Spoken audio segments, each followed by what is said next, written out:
We're talking today about compassion. Now, it seems a bit of an odd one, I think, Jasmine, doesn't it? An odd quality if you're talking about the ABCs of success, which is what our series is about. What does compassion mean to you? I guess the first word that comes to mind is understanding. Yeah. Yeah, understanding without judgment. Yeah. And how do you think that fits into being successful, though? I'm not sure it does, actually. Part of See, me feels,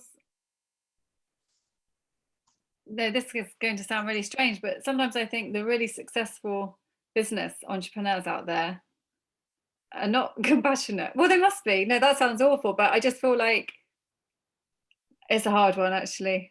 I understand what you mean. I think that it could be a missing piece in the puzzle of some businesses where they've actually kind of misinterpreted maybe what it should be. But I think for me, compassion and understanding, it's kindness, it's love, it's just kind of, I guess, generosity of spirit. There's so many things that you could say to describe it. But do you think you can be all of that and be a successful entrepreneur as well? Because I feel like it seems to be when you're a successful entrepreneur, business comes first.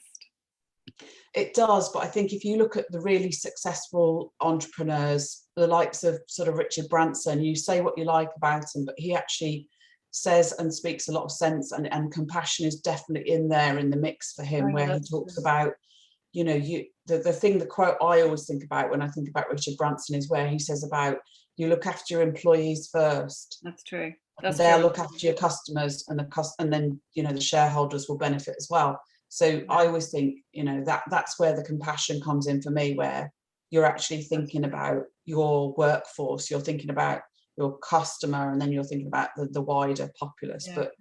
I definitely think it's got a role to play in business, but whether it's in every business, that's a different story. Exactly. There's so much to talk about this, but we're going to talk about it now on Amanda's page on LinkedIn. So come and watch us and participate. We'll see you there. See you there.